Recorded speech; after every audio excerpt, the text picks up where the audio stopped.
This is Politics and Media 101. I'm Jeff Browning. Toomas Ilves is the former president of Estonia. Estonia is a beautiful country at the northeastern corner of Europe on the Baltic Sea. The country's a leader in global technology and cyber innovation. It's part of the European Union and NATO, and it shares a border with Russia, which means Estonia lives at the nexus of both the EU and NATO in terms of their own relationships with Russia. Estonians had a painful lived experience under Nazi and Soviet occupation, and today are a strong, proudly independent country. We spoke with President Ilves about his time in office, about Estonia's experience becoming part of the EU, and his views on some very important conversations happening within Europe, including about economic and military security following the Russian invasion of Ukraine. To hear more past episodes or sign up for our email newsletter, which will deliver our best of directly to your inbox, please visit our website, pm101.live. Please also take a second to subscribe on whichever streaming service you're using right now so you don't miss our next episode coming this Friday. Our co-founders Justin Higgins and John Gunnison led this interview. Without any further ado, let's roll the tape. Thank you very much for joining us today, Mr. President. We are here to discuss Estonia, Ukraine, the United States, and pick the mind of a diplomat and former world leader. So we are honored to have you with us on our show, Politics and Media 101. You were in office the last time that Russia annexed Crimea in 2014. You were also there for when they invaded Georgia in 2008. I was hoping that you could tell us your experiences in office at the start of those crises and what that was like from being so close to the action. Because here in the United States, we have oceans and thousands of miles separating us. So people feel a little bit divorced and don't understand the reality on the ground a lot of the times. Well, I'll go back to 2007 when Estonia suffered massive cyber attacks from Russia. Given that that was the first time there was any kind of public cyber attacks, because previously cyber attacks had been kept quiet, that was the first time you could basically say that cyber fit von Clausewitz's definition of war as the continuation of policy by other means.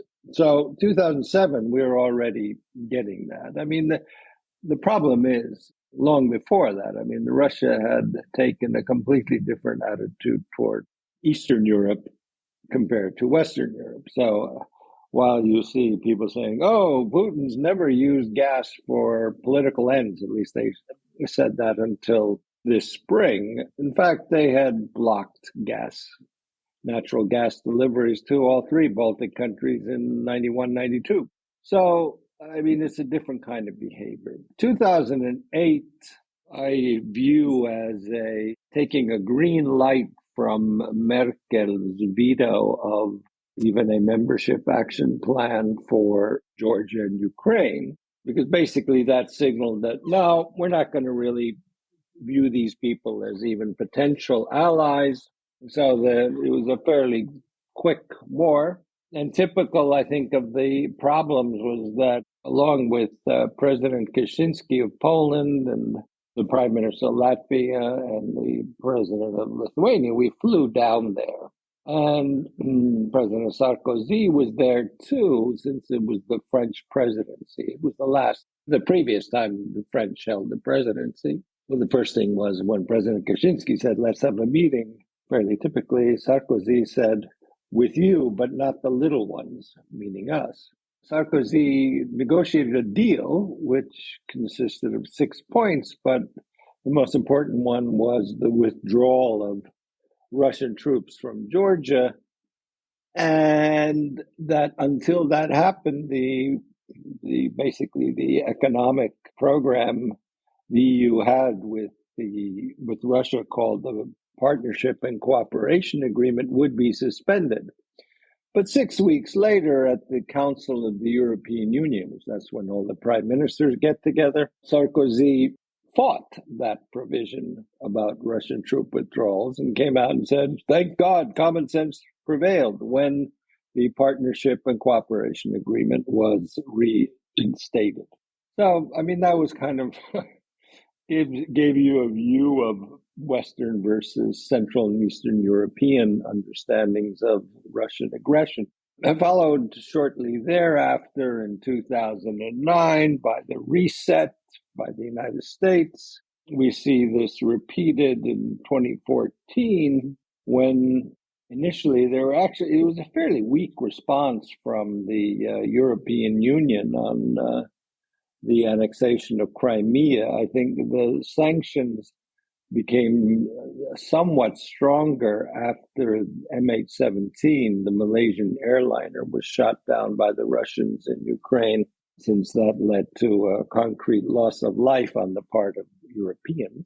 But in 2015, Angela Merkel signed or rather negotiated the contract for Nord Stream 2. I mean, basically, what you see is a mercantilist Western Europe, but not wanting to really harm economic relations and basically ignoring what has been for, well, I would say for 15 years, the strong weakening of the post-war order, meaning that especially on the part of the United States, beginning with the Bretton Woods Agreement, the founding of the UN, the Marshall Plan, GATT, NATO, later on in the 70s, the CSCE, renamed the OSCE. The United States, with the strong support of Europe, has created the sort of fundamental understanding of international relations, which is you do not change borders through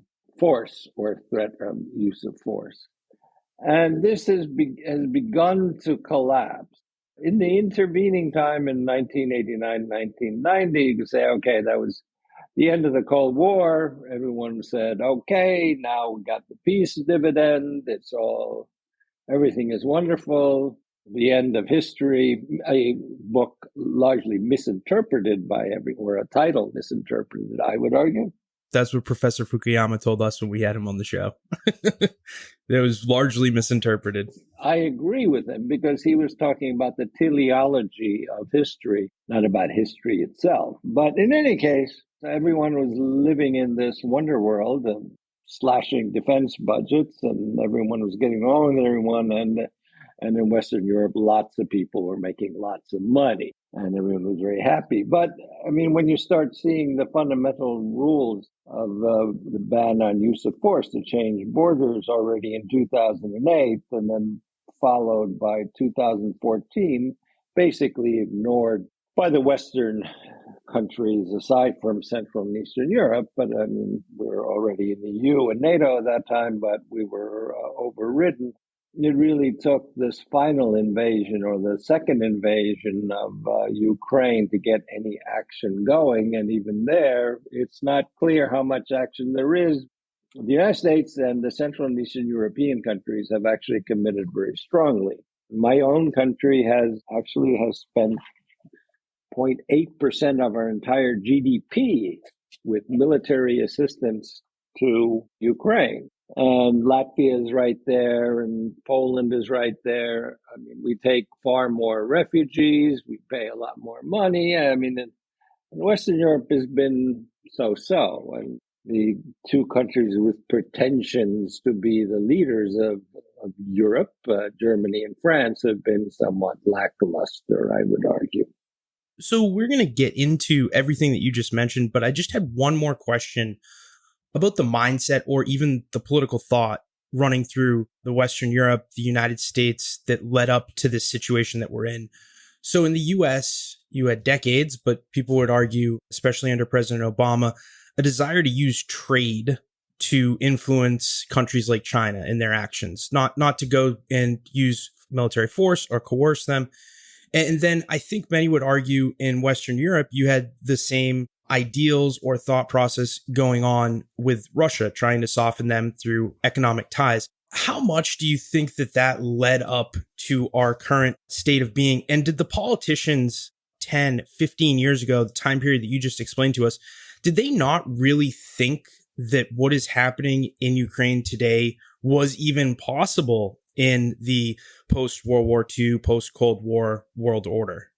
I'm not sure people wanted to solve problems, except for maybe Germany, through their Wandel durch Handel or change through trade approach. I think other people were not quite that optimistic that it would be trade that, in fact, solves political problems. But there was this reluctance to actually, well, to quote President Obama, do stupid shit, since he had a prohibition on that. It's much more comfortable to not do anything than to do something and to stand up for things. And so that is basically what we have seen happen in the Western Europe and the United States since 2008. Well, probably before that, but even then, when we had our cyber attacks, countries in NATO that were far less digitized than ours didn't believe us.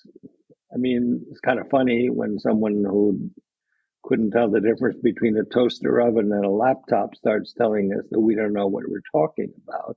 Yet, we remain the most digital country in Europe. So it's kind of, there is this larger issue, this a priori dismissal of Central and Eastern Europe and their concerns that has really come to the fore in the past 4 months, I would say, where, we could be saying at every opportunity, we told you so, but we're polite and we don't do that. But we did tell them so. And we were not believed. I think it's the whole thing is kind of summed up with what happened last August when Central and Eastern Europe EU leaders found out via a leak to the Financial Times that the next day Angela Merkel and Emmanuel Macron would say they are going to represent the EU in a summit with Vladimir Putin. Let's not talk to those people at all. We're just going to decide among ourselves, and then we're going to do it. And that's more or less, I guess, sort of is a synecdoche or a pars pro toto for the way Eastern Europe has been viewed and treated and dismissed. And so that's where we are. I don't know. Could it have been different? Obviously, it could have, but I think that everyone was still basking in the glow of the peace dividend, that no one really wanted to threaten that and kept hoping for the best, even though it wasn't the best, was nowhere near coming around. That's where we are. Let me ask you a question here, President Ilves. So you've talked about the two countries that I think, in your words, have the pretension of leading Europe. And you just mentioned them again, France and Germany, who seem to believe that they can speak for the continent in these kinds of matters. But we've also got all these other offices of people who are meant to speak for Europe and meant to lead Europe. The EU have got two presidents, Charles Michel and Ursula von der Leyen. There's also the Secretary General of NATO, who's meant to be the leader of the continent on defense and security matters. We've also got Mario Draghi, who's an elder statesman, the leader of a major economy. And we also have the High Representative for Common and Foreign Policy, Foreign Security Policy, Josep Borrell. So there are quite a few people here. I think, as you've been implying, all of these figures are all from the western part of the continent. Spain, Italy, France, Germany, Norway, Belgium, Germany. And I think that you've suggested this is a big problem, right? Do you view any of these figures as really being capable of speaking and leading the whole continent? And is there an alternative from the Central and East? Well, I raised this already 5 years ago, saying, especially at a time when Western Europe was almost exclusively failing on the economic strictures of the European Union on indebtedness and budget deficits. And we were one of the only countries where we, in fact, met the strictures that the European Union had adopted, and at a time when very few countries were paying 2% of their GDP for defense, that maybe we should adopt a new standard that unless you meet the strictures of an organization, you don't get elected to a leadership position. But that did not work out. But in any case, it should be kind of odd that, almost 20 years after the enlargement of the European Union, and in the case of Poland, the Czechs and Hungary, almost 25 years after the enlargement of NATO, that not a single East European has been placed in a major position in either organization. On the other hand, I would also say, basically, at least the Secretary General of NATO is the Secretary General. So he does not set policy. He does what the North Atlantic Council tells him to. So it's kind of a little bit different. But at least in the case of the other positions there, it's that you mentioned, it's clear that, at least in the international organizations, that there's more leeway and more power to make policy than in, say, the case of NATO. It is kind of odd. I'm hoping that will change the next time around. I mean, pardon my bias, but in terms of her record, I can't imagine anyone more supremely qualified to be the Secretary General of NATO than Estonia's own current Prime Minister, Kaja Kallas, who probably is more articulate on security and defense issues than any other leader in Europe at the moment. And since that job is coming up next fall or next spring, because Jens Stoltenberg has been extended twice, mainly to avoid Donald Trump being president. And maybe that's one way to go. It certainly is most definitely time to have an East European or Central and Eastern European figure there who is competent. I mean, that's the other issue. We have some issues with competence in leadership positions in Europe. I won't mention any names, but it certainly is. Europe has not been sending its best and brightest to some of these positions. And on top of which, I mean, certainly it would be appropriate for NATO to be headed by a woman after 70 years. So we'll see. It seems to me, President Ilves, that one of the major challenges here is that the countries inside the European bloc don't all agree about the priority of threats. That in the Central and East of Europe, generally it's understood that Russia are the biggest threat to security. But other countries have a different idea about priorities. The French are focused on Africa. Greece are focused on Turkey, who are also a member of NATO.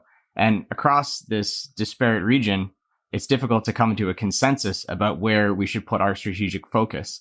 Maybe the full-scale invasion of Ukraine has offered some clarity, but generally, and especially in the long term, it is often quite difficult to get to a consensus about which threats are the priorities. Do you see this as a roadblock to ever coming up with a manageable, cohesive continental security policy? Well, I mean, France is not a direct neighbor of anybody. Anyone in Africa. We are direct neighbors of an aggressive Russia.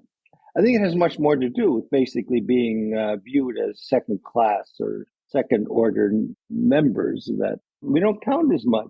We're smaller. I don't see Turkey being a military threat to Greece, even though they both spend a hell of a lot of money to defend against each other, but they are both in NATO.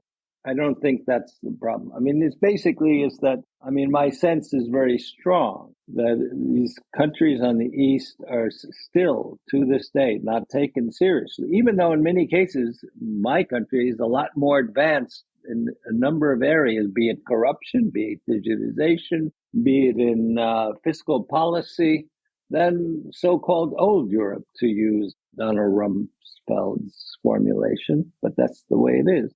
President, help us understand how the United States works with your country. So we're hearing that maybe your country and Eastern countries are ignored by folks like Germany and France. But in the response to this recent Russian reinvasion of Ukraine, the leaders in GDP per capita spending, like you mentioned, is your country, is Poland. And then in real terms, it's the United States. Not only are we spending billions and billions of dollars, but we're also backfilling weapons orders. We're coordinating intelligence. We're providing a lot of support that people aren't really seeing. And it seems like there is a shared sense of urgency. Is that because our leaders in the United States are willing to work and listen to your very astute and assiduous prime minister?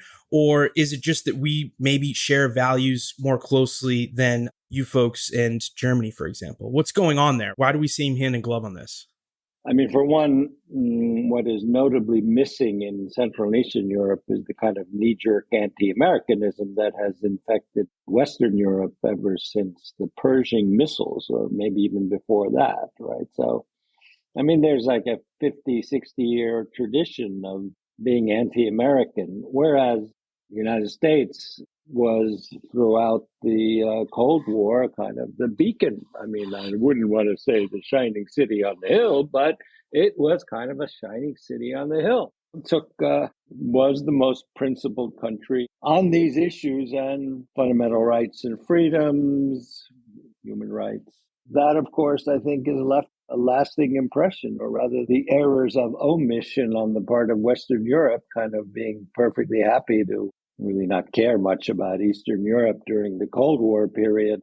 It leaves an impression as well.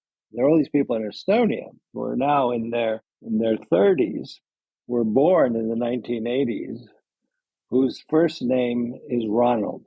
It's not an Estonian name. Nobody was named Ronald before 1981. Just nobody. Just not a name in Estonian.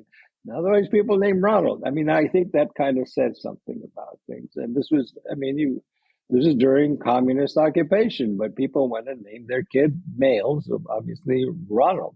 So there is a feeling very much so in Central and Eastern Europe that the United States is the power that stands up on our values and our issues.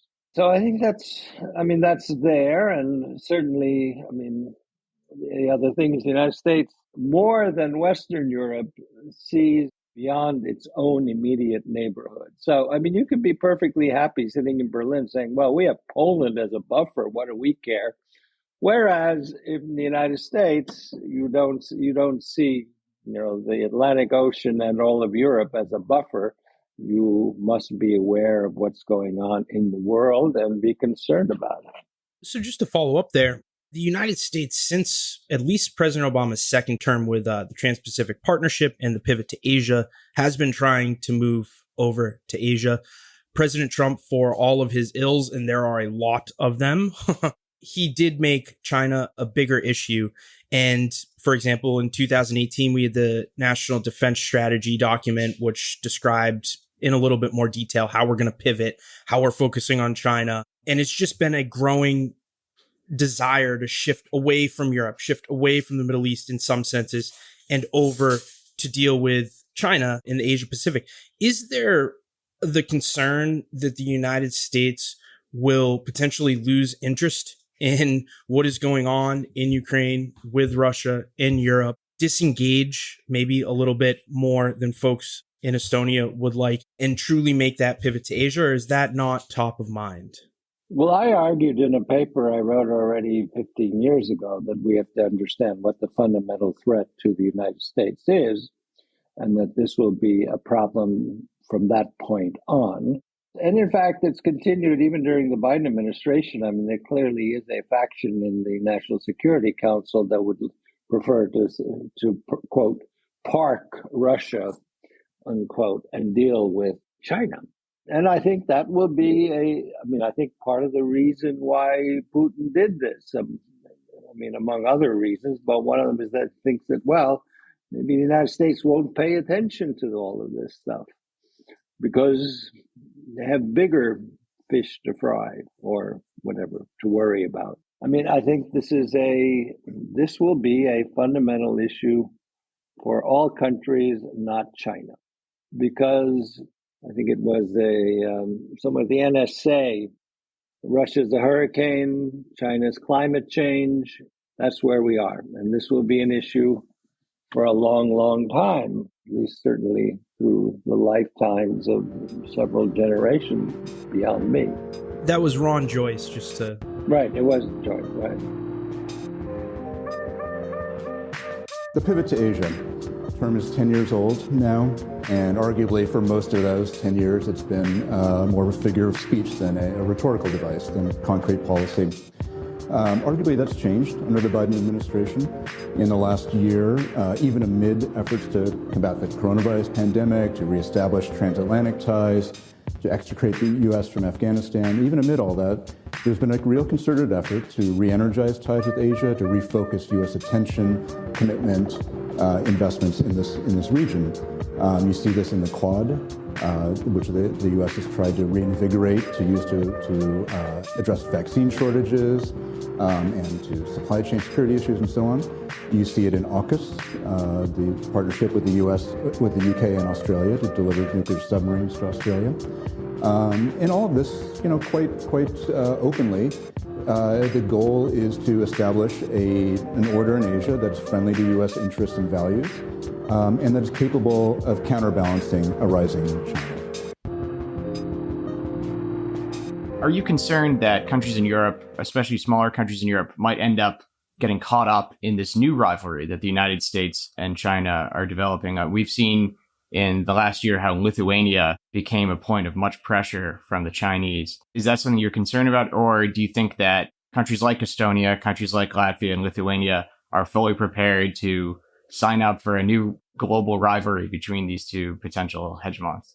Well, there's a little question and a big question. I mean, I would also throw the Czech Republic in there as well. When you have these countries that are fundamentally, or that have taken to heart much of the, in fact, rhetoric as values regarding human rights, that you're going to end up with these problems or these issues cropping up in Central and Eastern Europe. We have not, since the liberation of these countries in 89, 91, has been an extremely strong moral element in all of this, which is largely lacking to our chagrin on the part of much of Western Europe. So, and we saw, even in the case of Lithuania, kind of a reluctance to actually initially to come to Lithuania's assistance. And in fact, German businessmen were saying, that's Lithuania's problem. We can't let this bother our trade with China. Of course, when you see that the chairman of Volkswagen GmbH won't even admit the existence of concentration camps for Uyghurs, that, basically they don't care, right? So we do care. It's going to be, as we go on, it's going to be a problem, I suspect, within Europe, that parts of Europe care much more about human rights than others. Now, really, I think this touched upon a broader issue, which is that the real battles will be fought, or not necessarily fought, but the real competition will be over technological dominance. Who determines what is the technology that we use? You can sort of think of it as VHS versus beta, but writ large, across all of technology.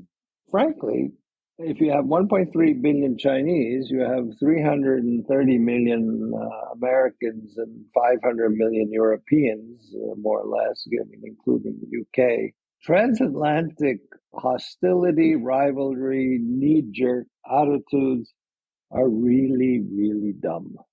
And if you want to do something, then we should be working in the opposite direction. I look at tech regulation in the European Union, the DMA and the Digital Markets Act and the Services Act that have been now adopted or being adopted by the EU. You read them and you realize that they're really directed. It's directed against the United States rather than actually dealing with these issues that come up in regulation of technology. I think this is kind of suicidal. It just is not working. And in fact, what we should be working toward is a much closer relationship between U.S. tech companies and European tech companies, but also European regulation, which tends to otherwise be higher quality than U.S. regulation on these kinds of issues. Except when it comes to bashing the United States, then it's also, that's where they are. A lot of tech companies here in the U.S., though, are not saints, right? Apple produces products from the genocide labor in Xinjiang province. You have Facebook, which was used by folks at the RNC in 2016 to stoke the rise of Trump. It was used by people who are insurrectionists on the Capitol on January 6th. And the U.S. has just shown that it's incapable of acting on regulating these companies in a meaningful way. There's been no antitrust legislation, so the bigger they get, the more influence in DC they have, the more they break things. So from your perspective, where is the responsibility to actually regulate these companies? So does it lie with the EU to protect their own borders? Does it lie with the US, who doesn't appear ready to act? Especially considering you have a lot of these companies willing to do almost anything to enter that Chinese market, and things like let the CCP government track citizens and all of that. Well, unlike all other forms of trade, in the digital world, there are no borders. And given there are no borders, then we need to do our regulation in ways that actually take into account the absence of borders and take into account the interests of our colleagues and friends. So at least we create a common space of technological liberty and competitiveness, I would say. But this requires much more effort than we've seen up till now, because we haven't seen much effort up till now. And that's really where Europe needs to go. It's where the US needs to go to understand its fundamental concerns in the sort of, at least in the medium term. I mean, everyone wants to grab what they can in the short term, and no one can think in the long term. No one knows where we'll be in 100 years, but at least in the next 10, 15 to 25 years, we need to have far more consultations and agreement on how we're going to proceed if we want to maintain a liberal, democratic, technological world and cyberspace. So, President Ilves, because now we are talking about the economic and trade component, maybe it's time to kind of pivot back towards Russia. As you've mentioned, Estonia are a very advanced digital country whose economic priorities often aren't limited by borders. But in so many other areas of economic activity, the borders and physical components are so important. I mean, we've seen how the Baltic Sea has become the focus of very controversial energy pipelines and so on. Estonia have had to make some big sacrifices to economically separate from this behemoth to their eastern border, Russia. Can you tell us a little bit about that? What has it meant for the Estonian economy to take a confrontational or defensive attitude towards Russia economically, as well as in security matters? Well, I would say in the 1990s, there was a tough period adopting EU standards. On the other hand, this was compensated fairly quickly and many times over by opening our trade and export up to the European Union. So instead of, this is, I think, the mistake made by a number of countries. Probably Moldova, Ukraine, Georgia.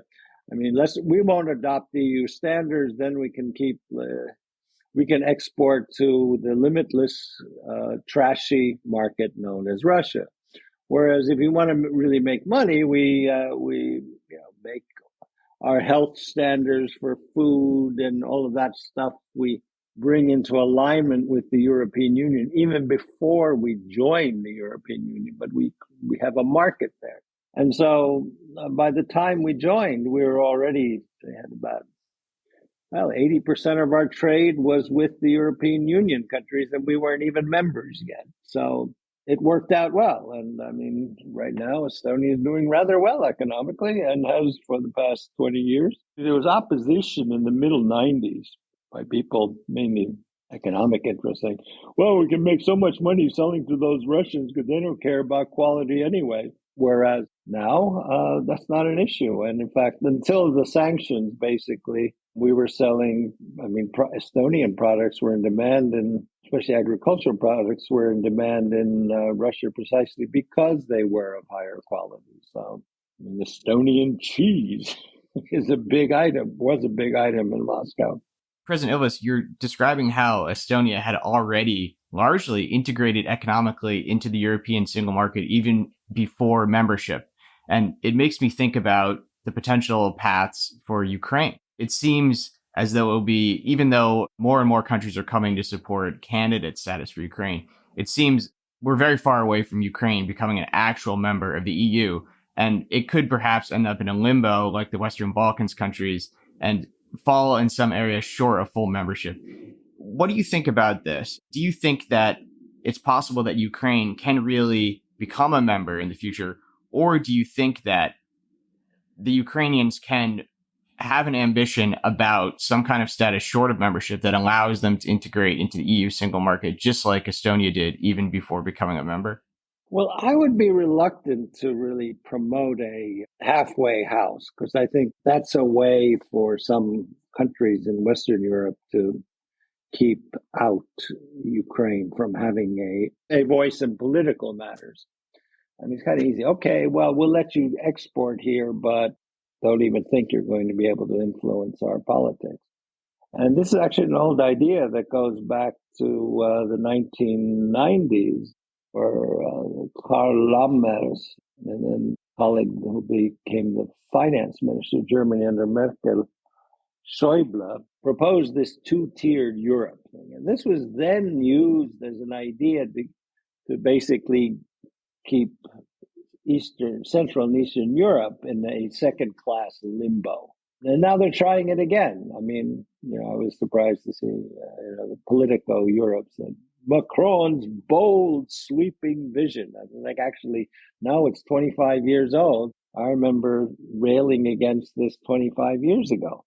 I mean, the big fear is you're going to get a country like, once you get a country like Ukraine into the European Union, there's a lot more heft to political positions that not as Russophilic as some of the positions in Western Europe. But certainly one should go for meeting those phytosanitary control standards. I mean, phytosanitary is like basically, it's just food health. The agriculture stuff. Agricultural goods, right. I did policy on this in Congress. Well, most people, you say phytosanitary control, and they're going, what the hell are you talking about? But anyway, yes, as a country that has been a breadbasket for the world for at least a century, but it's not that's probably the price of stability in Europe. Is okay, we're going to have Ukrainian agricultural goods competing with our agricultural goods, right? Ukraine would be wise to actually work on meeting those requirements, or its companies meeting those requirements and getting certified by the European Union as meeting standards that are set by the EU, because that will really open up a large market to you.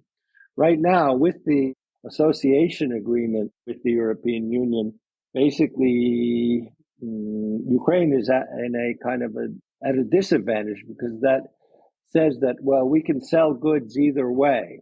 So, Ukrainians get a free trade agreement that gets EU goods into Ukraine fairly cheaply, and Ukrainian goods into the EU cheaply. But but they have to meet EU standards. So if you have substandard agricultural or food products by EU standards, which everyone else abides by, is not going to get in. So you don't have that advantage. So this is where getting companies, getting farmers, agribusiness to actually push through meeting EU standards will be very good. I don't want to get much into agriculture, but there we are. I mean, Estonia's trick or key in getting into the European Union was working real hard to meet those standards, and better than most other countries. So it was, and even if geopolitically there was some opposition to having a quote neighbor of Russia coming into the EU, especially on the part of the Kohl government, it was hard to say no when you in fact are doing better than other countries. I would urge Ukraine to adopt the same approach. Because we're talking about how the different pieces of Europe fit together economically, I want to take the opportunity to ask you about Kaliningrad. Mr. President, when we woke up this morning, we woke up to news about Lithuania imposing a transit ban on this small Russian enclave which is in mainland continental Europe, surrounded by EU member states, Poland and Lithuania. It's separated from the rest of Russian territory for anyone who's listening who's not familiar with Kaliningrad. Lithuania are imposing some economic restrictions on Russian access to this territory. Are you viewing this as a potentially violent flashpoint in this new phase of conflict between Russia and her neighbors? And do you think that there's a right way to handle this potentially dangerous situation? I'm not sure it's that dangerous. I mean, it's not as if Kaliningrad is cut off. It's got open harbors, and it's just up the street to go to Petersburg.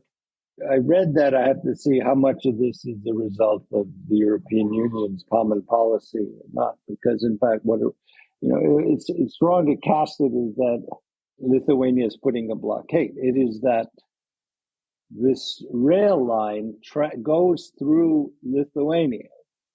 And it is really not up to Russia to tell anybody what can travel on railroad tracks inside a country. So I assume that this has been taken up both in Coreper in the European Union and at the North Atlantic Council, or NAC, at NATO today, since the threats were kind of obnoxious.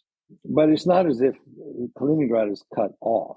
It's just one route is not available to Russia. And again, I just have to I have not had time to look at how much of this is the result of general EU policy rather than a unilateral Lithuanian move. In the views of the Ukrainian government, the Germans have been a lot of talk. Putin must not win his war, and I am convinced he will not win. And not enough action. This week, President Volodymyr Zelensky issued a rare public rebuke of German Chancellor Olaf Scholz, saying this to one German news outlet. We need Chancellor Scholz to give us certainty that they will support Ukraine. He and his government must choose not to do a balancing act between Ukraine and the Russian Federation, but to choose which is their priority. Because while it's true Scholz uses the right words, branding Putin a warmonger, some critics feel it's different when it comes to German Chancellor Scholz's deeds. As one German political commentator recently wrote, quote, "The Chancellor, despite his strong talk at the beginning of the war, has chosen effectively to do nothing. His indecisiveness is more than a political failure. It amounts to a dangerous weakening of the resolve of those who oppose Russia's war, clearing the way for more brutality and violence." So, Mr. President, I just want to end on a question or two about Germany. So we've been touching and talking about Germany a lot here, but can you help me understand how we should view their response to the issue with Ukraine? So under Merkel, they obviously were very, very close to Russia. You mentioned Nord Stream 2. Then this invasion happens, and from a lot of the pundits and experts and U.S. government officials we've spoken to, they've been consistently surprised with the almost 180 policy turn that Germany has taken, whether it be arms, whether it be verbally. Swift. Yep. 180 degrees verbally. The Zeitenwende. Should we praise them or not? Well, I think we should praise especially the Olaf Scholz 27 February speech proclaiming a Zeitenwende, 180-degree turn away from the sort of appeasing Ostpolitik of the previous 50 years. On the other hand, you can always say, "Where's the beef?" To quote another U.S. political slogan. I mean, yes, you said the right things, but what are you doing? We still have, we keep hearing about we're going to do this and we're going to do that, and then we're going to do a third thing. But in fact, nothing has really happened yet, aside from the delivery of 5,000 helmets, which is not exactly what the Ukrainians, they probably do need 5,000 helmets, but it's not the immediate need. And the slowness and the various kind of back and forth steps, the prevarications on the part of we'll do this and no, actually we're not going to do this. It sounds like, the love song of J. Arthur Prufrock, when it's like, or maybe it was, I don't know, one of T.S. Eliot's poems. He said basically decisions that a moment will reverse, right? That you get something said and then something is said walking it back and then there's a delay. This is, we're not observing too much decisive action here.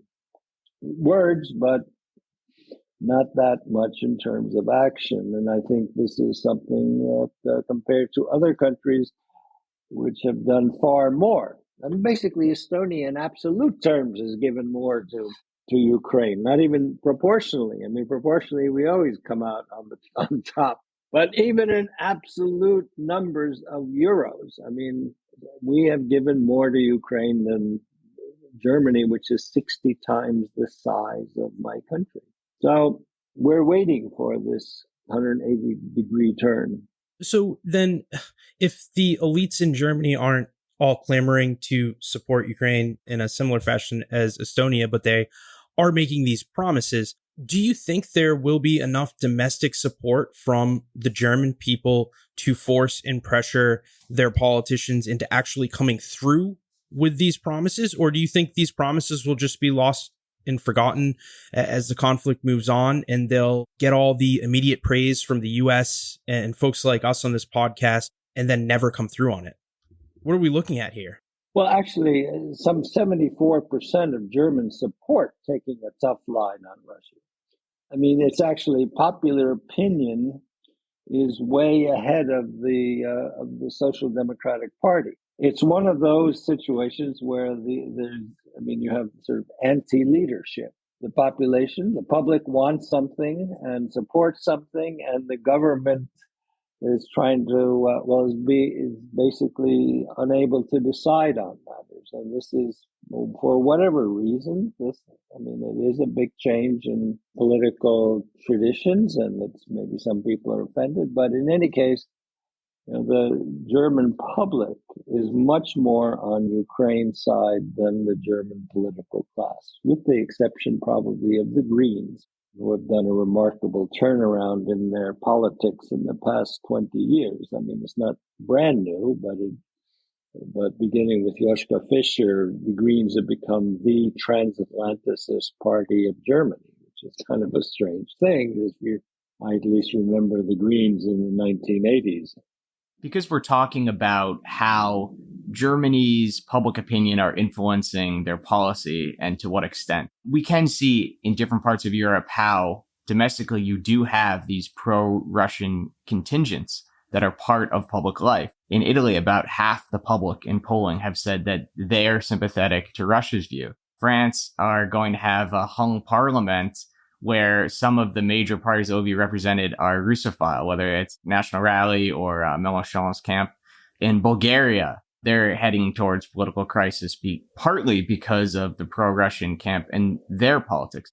President Ilves, maybe you can tell us about Estonian public opinion and whether the strong position towards Russia that Estonian leaders have articulated pretty consistently since 1991 and frankly, even before, in the governments in exile and so on, might contrast with that. I mean, do you think that this is a case where there's truly a consensus inside the Estonian public, or do you think that this is partly a case where the leadership have exhibited the kind of proactive leadership that you're saying is perhaps missing in Germany? No, I mean, I think the three Baltic countries are separate in that they actually experience what we see in Ukraine. Mass deportations, civilians being tortured, raped, and killed. One of the former general managers of Skype, which was invented in Estonia, who's been always like, okay, let's deal with the future, let's move on. He called me up after Bucha and he said, my great-grandfather was tortured to death by the Soviets. So, I mean, there is and this is where Poland comes in too, obviously, because they too they had mass deportations, they had Katyn. The countries with experience, if not the memory so much these days, it's been a while, but you people even my age go, I guess my parents or my grandparents weren't exaggerating. I mean, you see Bucha and you've heard the stories of what they did here or in Latvia or Lithuania or Poland. And then you always thought, well, they're kind of like, piling it on thick. And then you realize, no, they weren't piling it on thick. It's exactly, this is what grandma told me And now here we are, and they haven't changed, And this is also a problem with the West because, when we have taken strong positions, we get, they're not like that anymore. They're not communist anymore. Well, then, but they are like that. So, I think there's a distinct difference between these countries that have experienced Soviet brutality under military occupation and those that have not. What about Hungary? It's so hard for us to understand another country that's had these experiences that have been brutalized by the Soviets in the post-war period. Why are they apart? Well, they didn't have it quite that much. Basically, Poland and the three Baltic countries, basically, along with, Ukraine and Moldova, are really the countries that got it. Hungary did not experience that brutal an occupation period after World War II that countries like mine did. That concludes today's conversation. Again, our utmost gratitude to President Ilves for joining us and to you for being here. To find out more about Politics and Media 101 or hear past episodes, please visit our website, pm101.live. Please also take a second to subscribe on whichever streaming service you're using right now so you don't miss our next episode coming this Friday. This has been Politics and Media 101. Wherever you are in the world, thank you for being part of this community. I'm Jeff Browning. On behalf of our co-founders Justin Higgins and John Gunnison, we hope to hear from you soon.